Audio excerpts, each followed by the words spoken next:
ពេលគ្នាយើងចូលបាយផ្សារចុះទៅយក SL ឲ្យបានឡើងហើយពេលគ្នាយើងចូល save ផ្សារឡើងទៅយក SL ឲ្យបានចុះចឹងខ្ញុំជឿថាអ្នកត្រូវវិច្រើនគឺតែជួបជាមួយនឹងបញ្ហាទាំងអស់នេះហើយសូម្បីខ្ញុំពេលចាប់ដើមដំបូងក៏ខ្ញុំធ្លាប់ជួបជាមួយនឹងបញ្ហាទាំងអស់នេះដែរ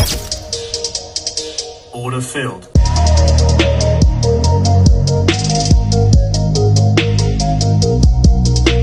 ចឹងខ្ញុំមកវីដេអូនេះគឺត្រូវហើយព្រោះដោយសារក្នុងវីដេអូនេះគឺខ្ញុំថាការណែនាំនិងបញ្យល់ប្រធានអ្នកគ្នាទៅតជាមួយនឹង liquidity ថាតើ liquidity គឺជាអ្វីតែពេលយើងចាស់ជាមួយ liquidity គឺខ្ញុំជឿបានថាអ្នកគ្នានឹងកាត់បន្ថយការ stop loss រហូតដល់ 80% មុនចាប់ផ្ដើមវីដេអូអ្នកនាងកុំភ្លេចការចុច like subscribe ហើយ follow ទៅជាមួយនឹង Facebook page ខ្ញុំមួយផងដើម្បីទូបានជាមួយនឹង content បែបនេះបន្ថែមទៀតគឺយើងកុំភ្លេចការចូលជាមួយនឹង group Telegram ជាមួយ channel Telegram ខ្ញុំផងដើម្បីទូបានជាមួយនឹងព័ត៌មាន update ថ្មីៗទៅជាមួយនឹង motivation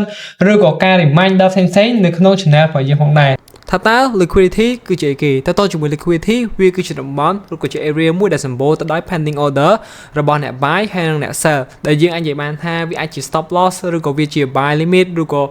sell limit buy stop sell stop អីផ្សេងៗដែលវា show up នៅតំបន់ហ្នឹងក៏ប៉ុន្តែគឺយើងអាចមើលនឹងផ្នែកបានទេវាអាចថាយើងតើមានជាមួយនឹង tin នៃឬក៏ data មើលប៉ុន្តែបើសិនក្នុងកែថាយើងមានតែ candlestick ឬក៏យើងចង់មើលតែ graph តទេគឺយើងអាចមើលបានដែលយើងមានតម្រង់និងរបៀបនៃការមើលឧទាហរណ៍ថាបើសិនយើងចូល buy នៅកន្លែងនេះហើយបន្ទាប់មក liquidity នៅខាងក្រោមកន្លែងដែលយើងចូលបាយក្នុងផ្សារគឺវានឹងការចុះមកយកជាមួយ liquidity បានឡើងទៅវិញអញ្ចឹងដើម្បីយើងចូលចំណេញគឺយើងត្រូវការ identify ឬក៏យើងរកទៅជាមួយ liquidity ឲ្យបានមុនពេលដែលយើងចូលផ្សារអញ្ចឹងឧទាហរណ៍ថាបើសិនក្នុងកែថាយើងរកឃើញថាខាងក្រោមនេះវាគឺជា sell side liquidity ហើយយើងគួរតែចាំឲ្យផ្សារនោះវាចុះមកផ្ដាច់ជាមួយនឹង liquidity នឹងហើយយើងចូលនៅតំបន់នេះវិញជាងការដែលយើងចូលនៅតំបន់នេះហើយផ្សារវាចុះមកយកជាមួយនឹង stop loss របស់យើងឲ្យបានឡើងអញ្ចឹងថាតើ liquidity គឺមានប៉ុន្មានប្រភេទតើតើ liquidity គឺវាមានអីគេខ្លះ liquidity គឺវាមានពីរប្រភេទដែលមានដូចជា buy side liquidity ជាមួយនឹង sell side liquidity buy side liquidity វាគឺជាប្រភេទ liquidity ដែលចុះទៅ C ជាមួយនឹង high ឬក៏ SL អ្នក sell អញ្ចឹងបើយើងនិយាយថា buy side គឺវាស្មើនឹង liquidity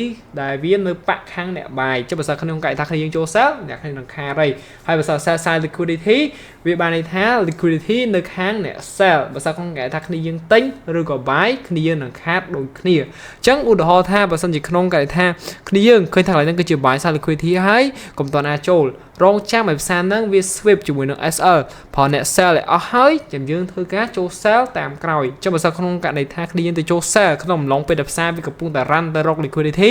គ្នាយើងប្រកាសជាខាតហើយ 100% គឺប្រកាសជាខាតហើយចុះបើយើងនិយាយស្រួលស្ដាប់ liquidity ពីបានដូចជាអន្ទាក់ពីបានដូចជាដូចឆក់ដើម្បីស្រូបជាមួយតម្លៃទីផ្សារឲ្យវារត់ទៅរកតំបន់ផល liquidity នឹងឯងអញ្ចឹងថាតើធ្វើម៉េចបានយើងអាចចំណាំឬក៏រកទៅតង់មក liquidity បានចឹងអត់មានប្រវត្តិអីណាគ្នាគឺយើងធ្វើការស្គាល់ថាមាន buy side sell side សិនមកចឹងយើងចុះមកខាងក្រោមគឺយើងមកស្វែងយល់អំពី buy side liquidity ចឹងទៅតជាមួយនឹង basic liquidity គឺខ្ញុំអាចបញ្យល់អ្នកគ្នាជាមួយនឹង4ចំណុចនេះបានចឹង4ចំណុចនេះគឺអត់មានប្រវត្តិទេគឺយើងមើលទៅលើអីគេខ្លះមានដូចជា equal high momentum still liquidity trend liquidity ហើយមួយទៀតគឺជា swing high liquidity ឬក៏ inducement ចឹងបើយើងនិយាយសួរស្ដាប់តើតង់មួយ liquidity ទាំងអស់នេះគឺជា buy side liquidity ដោយសារតែ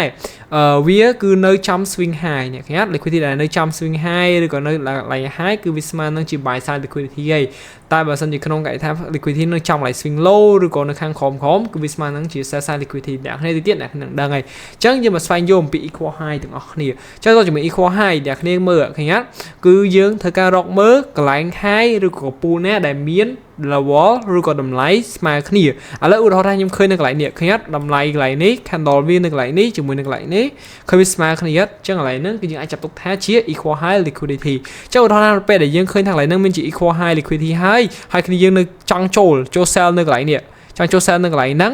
គឺយើងគួរតែ cancel order យើងចោលទៅဆိုគេថារងចាំឲ្យផ្សារហ្នឹងវាឡើងមកបដាជាមួយនឹង liquidity ហ្នឹងហើយពេលដែលវាបាក់កចូលមកក្រោមវាសូជាសញ្ញា sweep ចាំយើងធ្វើការចូល sell អញ្ចឹងថាតើ sweep គឺជាអីមុននឹងចាប់ផ្ដើមអីទាំងអស់គឺខ្ញុំសូមបញ្យល់អ្នកគ្នាទៅជាមួយនឹង sweep សិន sweep គឺបានន័យថាបើយើងនិយាយមកទៅបើយើងបកជាខ្មែរវាស្មើនឹងការបោះឬក៏សម្អាតតតងជាមួយនឹងអីមួយអញ្ចឹងបើយើងនិយាយអីស្រួលស្ដាប់ sweep liquidity ឬក៏ជា liquidity sweep គឺបានន័យថាផ្សារវាបានឡើងទៅយក SL ព្រោះអ្នក sell ឬក៏អ្នក buy អស់ហើយអញ្ចឹងបើសិនជាកន្លែងនេះគឺជា buy side liquidity ហើយផ្សារគឺវាបង្ហាញជា liquidity sweep គឺបានន័យថាផ្សារគឺវាបានឡើងទៅផ្ដាច់ជាមួយនឹង stop loss អ្នក sell គឺអស់ហើយលេងហើយអញ្ចឹងថាតើតម្រង sweep visual របៀបម៉េចតើតើជាមួយទម្រង់ swift គឺនៅពេលដែលផ្សារនេះវាឡើងទៅយក buy side liquidity ឬក៏ sell side ហើយផ្សារគឺវាឡើងហើយវាចុះទៅវិញភ្លាមវាចោលជា weak rejection ឬក៏វាឡើងខ្លាំងបន្ទាប់ចុះវិញមកទំហឹងមកក្រោមវិញអញ្ចឹងវាបង្កើតជាមួយនឹង candle របៀបនេះឥឡូវឧទាហរណ៍នេះគឺជា candle buy បន្ទាប់មកបានភ្លាមផ្សារគឺបាក់កមកក្រោមមកទំហឹងចុះអានេះហើយគឺជា liquidity sweep ចុះឧទាហរណ៍ថាអាហ្នឹងគឺយើង show up នៅទម្រង់កន្លែងនេះអ្នកគ្នាវាមិនមែនចេះតែបង្កើត sweep ទេប៉ុន្តែវាលក្ខណៈថានៅក្បែរតំបន់ liquidity ដូចជា buy side equal high នេះវាបង្កើតជាទម្រង់បែបហ្នឹងដែលនេះគឺ candle buy អានេះគឺជា candle sell វាសារវាបង្កើតជាទម្រង់បែបហ្នឹងអានេះហើយគឺជា liquidity sweep ទូទៅបើយើងនិយាយងាយស្រួលស្ដាប់បើសិនជា retail trader ឬក៏អ្នក trade basic ឬក៏គេប្រើ pattern ឬក៏ trend line ផ្សេងៗគឺគេប្រកាសជាចាប់ដូចថាអ្នកត្រូវ support resistance នេះធម្មតាអញ្ចឹងណាគឺគេចាប់ថាកន្លែងនេះគឺជាតំបន់ resistance zone អញ្ចឹងគឺជាកន្លែងដែលគេចាំចូល sell អញ្ចឹងអ្នកខ្លះគឺគាត់អត់បានគិតដល់ថាផ្សារហ្នឹងវានឹងឡើងទៅលើទេគឺគេគិតថាវាឡើងមកប៉ះ2ដងហើយអញ្ចឹងកន្លែងហ្នឹងគឺជា strong resistance អញ្ចឹងគឺគេធ្វើការចូល sell នៅតំបន់ហ្នឹងហើយគេ place order គេកន្លែងហ្នឹងបន្ទាប់មកផ្សារវាឡើងទៅ CSL បាត់ហើយដែរបានគេដឹងចឹងនៅពេលអ្នកគ្នាចូលផ្សារតន្ន័យទាំងអស់គឺបញ្ជូនទៅ liquidity provider អញ្ចឹងគឺណាហើយគឺជា data ឬក៏តន្ន័យអញ្ចឹងនៅពេលដែលក្នុងកណ្ដីថាគ្នាចូល sell order ហ្នឹងជំនថាកន្លែងនេះគឺសម្បូរទៅដោយអ្នក sell ខាងលើនេះគឺសម្បូរទៅដោយ stop loss ផលអ្នក buy ឥឡូវឧទាហរណ៍ថាតំបន់ខាងលើនេះគឺជា SL ផលអ្នក sell បន្ទាប់មកគ្នាយើងចូលសារនៅកន្លែងនេះ SL យើងនឹងច្រើនអញ្ចឹងបើគេមើលទៅស្ទង់តន្ន័យមកថាកន្លែងអ្នក sell ច្រើន SL អ្នក sell ច្រើនគេគិតថាបើថាចូលចុះហើយឡើងទៅ CSL អ្នក sell កុំឲ្យអ្នក sell ចំណេញហើយបានចុះវិញអញ្ចឹង trading វាអាចជា scam វាអាចជា gambling បើសិនជាក្នុងកណ្ដីថាគ្នាអត់ស្វែងយល់ពីវាច្រើនអញ្ចឹងបើសិនក្នុងកណ្ដីថាយើងចេះតែ buy យើងចេះតែ sell យើងចេះតែ trade គឺដឹងតែចប់ហើយអញ្ចឹងបើសិនក្នុងកណ្ដីថាគ្នាចំណាំថាកន្លែងនេះគឺជា buy sell liquidity គឺជាកន្លែងដែលពីរវាស្មើគ្នាបកគោលពីរស្មើគ្នាគឺយើងចាប់មកថាកន្លែងនេះគឺជា buy side liquidity បន្ទាប់មកគឺយើងកំណត់ណាចូលនៅតម្លៃនៅក្រោម liquidity នឹងយើងកំណត់ចូលនៅកន្លែងនេះយើងសង្កេតថារងចាំផ្សារនេះវាឡើងមកលើផ្ដាច់ជាមួយនឹង SL ផលអ្នក sell ទាំងអស់ហើយវាឡើងមកប៉ុណ្ណេះកំណត់ចូល sell ចុះធំនេះកំណត់ចូល sell វិញតតែវាចុះមកក្រោមវិញផុតអា line liquidity របស់វានេះផុត line ហ្នឹងចាំយើងធ្វើការរកមើលកន្លែងដើម្បីធ្វើការចូល sell តែបើសិនក្នុងកណ្ដីថាគ្នាយើងឃើញថាវាឡើងមកប៉ុណ្ណេះហើយវាបាក់កុំបន្តិចវាអត់តខ្លាយវាជា liquidity sweep ទេណាខ្ញុំបញ្ជាក់ឲ្យអូខេតោះឥឡូវយើងចូលមកកាន់ momentum shift ម្ដង momentum shift វាស្រដៀងគ្នាទៅនឹង equal high ឬ equal low ដែរក៏ប៉ុន្តែគឺវាខុសគ្នាត្រង់មួយគឺ high របស់វាគឺអត់ស្មើគ្នាទេគឺយើងមើលទៅលើ high 2ដែល high ទី1គឺវារៀងខ្ពស់បន្ទាប់មក high ទី2គឺវារៀងទាបសម្រាប់ buy side liquidity បន្ទាប់មកពេលដែលវាបង្កើតជាមួយនឹង high ទី2ហើយគឺវាបាក់កមកក្រោមទំហឹងដែលវាស្មើនឹងពាក្យថា momentum វាស្មើនឹងពាក្យថាសន្ទុះរបស់ទីផ្សារចឹងនៅពេលដែលវាបង្កើតជាមួយនឹង high 2ដែលវាអត់ស្មើគ្នាដែល high ទី2នេះគឺវារៀងបាក់កមកក្រោមជាមួយនឹងសន្ទុះខ្លាំងគឺអ្នក retail គឺគិតថាអូកន្លែងនេះគឺជា down trend ហើយបន្ទាប់មកកន្លែងនេះគឺវាបុកអត់ផ្ដាច់ជាមួយទីផ្សារចាស់របស់វាចង់មកទំហឹងទៀតចឹងនៅពេលដែលវាមកលើក្រោយគឺគេគិតថាអូកន្លែងនេះមិនយក order block មិនយក supply zone ឬក៏មិនយកជាមួយ resistance ឬក៏មិនយកជាមួយនឹង trend line គេគិតថាកន្លែងនេះគឺជាកន្លែងដែលគេចូល sell បានហើយដែលគេបានធ្វើការចូល sell ជាមួយនឹង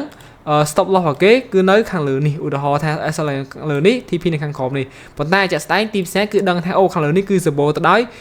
buy side liquidity ឬក៏ SL អញ្ចឹងអ្នកដែលចូល sell តែប្រមាណនៅតំបន់នេះគឺនឹងធ្វើការ CSL អស់ហើយនៅខាងលើនេះចឹងតន្ន័យគឺបែបហ្នឹងមិនបាច់សួរខ្ញុំថាហេតុអីបានវាអញ្ចឹងទេព្រោះសារនេះវាគឺជាតន្ន័យបើយើងនិយាយមកទៅ market maker នៅពេលគ្នាយើងច្រើនពេកគឺគេខាតអានេះយើងនិយាយតាមត្រង់ចឹងហ្មង side trade គឺបែបហ្នឹងបើសិនក្នុងការខ្ញុំចង់බලវាគឺតតែយើងឆ្លាតជាងវាតតែយើងខ្លាំងអញ្ចឹងនៅពេលដែលយើងដឹងថាកន្លែងនេះគឺជា buy side liquidity ហើយយើងកំពុងតែចូលរងចាំឲ្យផ្សារហ្នឹងវាឡើងមកលើនេះហើយវាកំតនអាលវាលក្ខណៈថាប៉ុមនេះចាំវាបាក់កមកក្រោមទំហឹងចេះចាំឲ្យយើងរកមើលកន្លែង sell បើអ្នកខ្លះគាត់ចាំចូលមុនគាត់ចាំចូលនៅតំបន់នេះ100អញ្ចឹងចូលកន្លែងនេះគឺវាអាចនឹងមានហានិភ័យខ្ពស់ចុះបើសិនជាក្នុងកន្លែងថាវាអត់ប្រកាសជា liquidity sweep វាផ្ដាច់កន្លែងហ្នឹងហើយវាបុកឡើងទៅលើមកទំហឹងទៀតអញ្ចឹងធ្វើឲ្យយើងកាន់តែខាត់ជាងមុនទៀតអញ្ចឹងយើងត្រូវការរងចាំវា sweep សិនអញ្ចឹងយើងចូលមកមួយទៀតគឺតើតង់មើល liquidity trend គឺវាដូចគ្នាទៅនឹង liquidity momentum shift ដែរយើងមិនបាច់បញ្យល់ច្រើនអ្នកគ្នាមើលតែប៉ុណ្្នឹងទៅគ្នាតម្រងវាគឺស្តៀងគ្នាគ្រាន់ថាអានេះបកគោលតែ2ទេបាទនេះបកគោលអាចនឹង3ឬក៏4អញ្ចឹងគ្នាយើង figure out ខ្លួនឯងទៅគឺខ្ញុំបញ្យល់តែប៉ុណ្្នឹងហើយឥឡូវយើងចូលមកកាន់ swing high liquidity សិនអញ្ចឹងដល់ពេលដែលយើងត្រូវស្វែងយល់ទៅមួយ swing high liquidity គ្នាយើងត្រូវយល់អំពី PDRA ឬក៏ FVG សិនអញ្ចឹងបើសិនជាក្នុងគេថា buy side liquidity កាត់ឡើងដោយសារអីកាត់ឡើងរបៀបម៉េចគឺខ្ញុំបញ្យល់អ្នកគ្នាងាយស្រួលងាយយល់អញ្ចឹងយើងស្គាល់ថាតើអ្វីជា PDRA ត្រូវអត់អញ្ចឹងបើសិនយើងស្គាល់ថាអ្វីជា PDRA ហើយឥឡូវឧទាហរណ៍ថាទីផ្សារវាបាក់កមកក្រោមមកទំហឹងចេះហើយវាឡើងមកវិញតែទីផ្សារវាឡើងមកទៅធំនេះអត់តដល់ equilibrium ផងហើយឬក៏អត់តដល់ចូលតំបន់ premium zone ផងវាបាក់កមកក្រោមវិញអញ្ចឹងអាពេលដែលវាបាក់កមកក្រោមវិញនឹងឯងគឺបែរថា high នេះគឺវាអត់បានឡើងមកដល់តំបន់ premium ទេប៉ុន្តែវាបែរជាបាក់កមកក្រោមមុន chẳng lại nó cứ automatic cứ khai tới chia buy side liquidity ấy cho nên khác cái anh đừng cắt tháo lại nó cứ strong swing hay cái trăm cho sell nó lại nâng cho nên về cho sell này nó pop sang lang tới dốc cho mùi nâng PDR và cái bạn rồi còn lang tới dốc cho mùi nằm bắn premium zone khang lửa này rồi còn làm cho OTI khang lửa đi cho tới cho mày tha nó phải đặt không cái tha hai rồi còn lô nam mới để VR ban cho tao PDR bảo vì rồi còn VR ban long cắt equilibrium tế chẳng mày tha hai mũi nữa cứ chia buy side liquidity để những hai vị chia swing high liquidity rồi còn swing low liquidity rồi còn mình cái gì anh hai vị chỉ inducement chẳng inducement cái bên làแบบในการมือvì smoke smoke cái những chơi bây giờ này họ đi chẳng cứ dừng mưa tập năng cứ dừng vô lại chẳng nghĩ xua nghĩ vô được nè chẳng anh ấy mũi tiệt chắc cho nó một mũi tiết đấy nhưng ai sầm co ra tôi chỉ muốn swing high liquidity bán cứ cam mơ từ lớn FVG ở đó đó ha PDR từ đây OTI cứ nơi khang lớn này rồi có tôi chỉ muốn ban premium cứ nơi khang lớn này bắt máu FVG cứ nơi khang khóm này cứ xa cứ video thầm tại FVG mũi tề bài thay vì atom mam long pot equilibrium phòng với đây ở máy này còn thay vì add chúng mình FVG mũi tiệt cho nên bây giờ vì bài FVG nó chót thì anh đừng cất tháo FVG nó strong chắc phải mau lực khỏi chăm cho cell to nữa lại nữa tại chắc đánh nhiên cực khó hay cứ biết đây ở máy chẳng láng từ dốc SL và dương hái bạn choของmình đại viết bàn láng từ dốc đậm bắn premium zone nghe xưa nghe rồi khi mưa con anh mưa đập hay đòn tới đằng là chơi hay buổi thay nhóm từ mọi nhóm chơi liquidity cứ nhóm hiện du mình đến châu khai châu mặt khai pi khai bạn nhóm chơi tao mình liquidity cho bên đó sai liquidity cứ anh bị dội chọn tới cứ bị đôi à mấy này cứ thòng thá vì miền chỉ buổi nâng equal low à mấy equal high equal low đó để dương mưa từ lưỡi swing low nè anh nghe à mấy dương mưa từ lưỡi khang lử anh ấy cứ dương mưa từ lưỡi khang khó bên đó cứ mưa là cái nào tha lại là tiếp rồi còn món low cứ đôi khi chắc khi dương figure out con anh thế đôi tay to chỉ buổi nâng lại ní sai liquidity cứ dương mưa từ low pi đại vía smile kia anh ấy cứ dương hai ta chỉ equal low momentum shift dương mưa từ lưỡi swing low pi được kia TP ní cứ bị hiện lang từ lưỡi tích hai vía lang từ lưỡi khang chẳng lại ní cứ việc trade lái tại còn ai trade liquidity cũng ai bị trade khăng chứ thầm trade thầm ai thắc tung đập hẻm rồi còn pay đưa cái tức má này $700 size hẻm đưa cái lăng từ lươn chứ hay lại ní cái giá chấp tôi chỉ size liquidity ba này hay được lại ní cứ chỉ liquidity trend có đôi khi chắc đôi một momentum xí đôi khi mình nhá chẳng nhưng anh ấy chả lấy chấp tôi đôi chỉ làm hat ai khi dương do tại anh là vọt mưa con ấy cứ nhầm ở vô tế khi dương do ta figure out hay khi dương do tại anh là vọt backtesting chỉ mình tí xa con ấy nè đôi tôi mình swing lố cái đôi khi mấy cái dân vậy ta tông chỉ mình làm bài sai hay sai sai khi dương do tại anh là vọt con ấy hay bạch xuôi nhau với đây do từ figure out hiện con ấy hay research con ấy từ chắc các bạn HP cho được anh ca backtesting chỉ mình làm hô tí xa chả sai từng ở kia ok lấy trong đó cho nói tí muối cứ nhưng thật ra vậy tao mới equal low cứ nhưng anh là bọt cho mình equal low equal high hay giờ tao mới con này thì cái này chẳng nhục chơi này chọn chẳng cứ dương họ khơi ấy cứ nhưng anh là bọt nằng chẳng được lại này cứ nhưng khơi ha vì miền cho mình low piece mà cái này còn thang lấy cứ vì làm yên khóc này tịch tuổi cứ vì mình khóc này khang mà này cứ vì khóc này tịch tuổi nhá nè để sang tới quote price bảo viết cứ khổ pro đó cứ vẽ đôi khi để pro khác lại cứ smile cái này pro khác tiếp cứ vì trao vì tịch chẳng lấy những ưu thôi này mới cho lấy ưu thôi lại này cứ chỉ equal low cho equal low chẳng nó phảiยังเคยthay vì equal low hay là khác cái anh chấp tốc thang lại cứ chỉ accumulate chắc là nó cứ nâng miền khỏi tiệt và ta là ní cứ như bắt đầu equal low sẵn chắc nó phảiยังเคยthay vì chỉ equal low nhưng cần thang lại nó cứ chỉ sai liquidity hay tu tới một nước xem này quạt chỉ retail trader cứ quạt bảo chỉ họ mới còn lại là mấy cái bài này lại nè SL cái cứ nơi khang khổ này TP cái cứ nơi khang lửa này ok chắc khi cái thang sáng là ngày taจะđánh mình làจะđo TP hayต่อมาmình cho tôi cho SL mình chắc anh ấy vì cái chuyện này mỗi đại khi dân cô tại swing dốt khi dân cô tận tầng chắc nó phải để nhóm khơi ha lại nó cứ chia swing low liquidity rồi có ta tôn chỉ muốn equal low high cứ dân bảo chia ở toàn chỗ này cứ nhóm rong trang phải viết swip sẵn chắc nó phải viết swip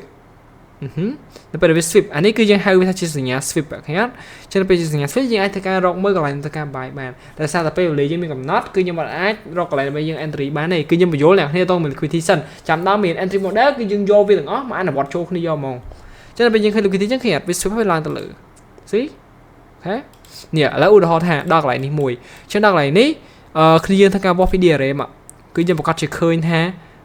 low này cứ vì hiện là trong hoàn tịch ở ton đa OTI vì cho đây equilibrium vì trong phải equilibrium man ba năm man discount man tay cứ vì bán trong một đắt chỉ mùi nắng OTI xuống tề chỉ mới là bây giờ mà lực khỏi bầu hết lại low được bạn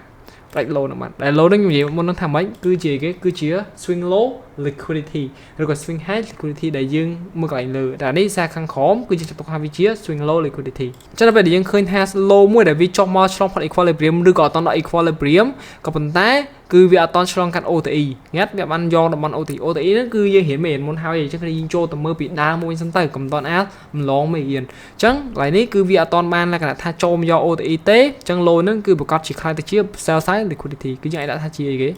និយាយថាជាsell side liquidity បានអញ្ចឹងដល់ពេលមកលើក្រោយគឺប៉ងយក OTE គឺយើងអាចធ្វើការ place order buy យើងអាចធ្វើការ buy market នៅកន្លែងហ្នឹង SL របស់យើងនៅខាងក្រោមនេះ TP របស់យើងគឺយើងយកនៅរិះរវត្ត1ទៅ2ចូលយើងខាត200យើងចំណេញបាន400ជាងអញ្ចឹងទៅអញ្ចឹងយើងមិនប៉ង TP បាទ see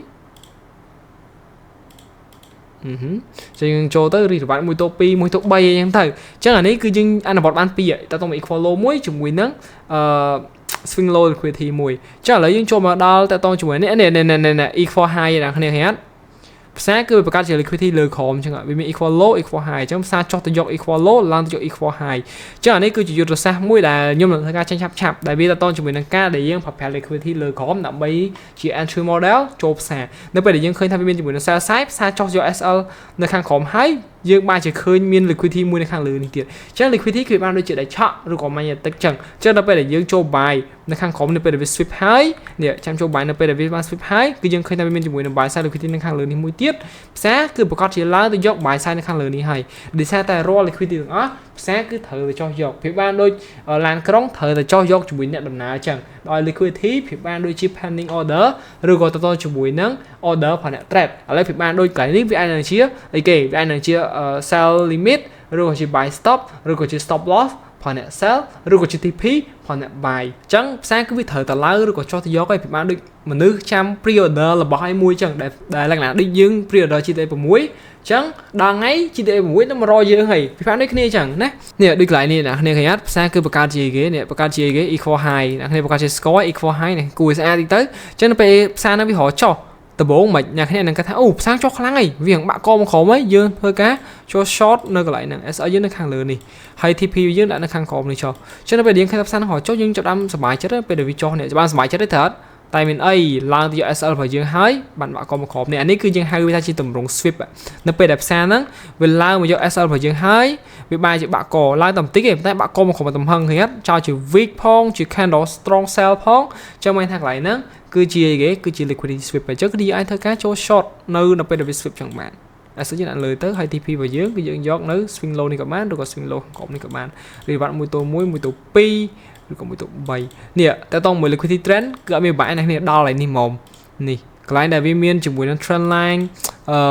low ទី1 low ទី2 low ទី3ប៉ះគ្នាកន្លែងនេះគឺជា liquidity អញ្ចឹងដល់ពេលដែលយើងឃើញថាផ្សារវាឡើងមក sweep តើតោះជាមួយនឹង buy side equal high ខាងលើនេះហើយគឺវាបង្កើតជាមួយនឹង liquidity trend មួយធំមួយនៅខាងក្រោមយើងបង្កើតជាឃើញផ្សារវាឡើងយក buy side អញ្ចឹង target top គឺវាបង្កើតជាយកជាមួយនឹង sell side ដែលវាលក្ខណៈថាជាដេកឆក់ឬក៏ជា pending order ផងអ្នក trade អញ្ចឹងអ្នកគ្នាអាចធ្វើការដាក់ជាមួយនឹង TP អ្នកនៅក្រោមនេះក៏បាននៅ low នេះក៏បានឬក៏នៅខាងក្រោមនេះក៏បានដែរនិយាយតាមបេះដូងយើងឯងបុបអញ្ចឹងវីដេអូនេះគឺមានប៉ុណ្ណឹងជួបគ្នានៅវីដេអូក្រោយទៀតបើមានសំណួរមានចម្ងល់អាច comment នៅខាងក្រោមហ្នឹងបានឬក៏គ្នាយើង research ខ្លួនឯងទៅបានចម្លើយលឿនជាងអត់មានពិបាកទេសម័យឥឡូវសម័យ AI អាចសួរ ChatGPT ក៏បាន Gemini ក៏បានឬក៏ AI ផ្សេងៗក៏បានសួរទៅ research ទៅ the best bye bye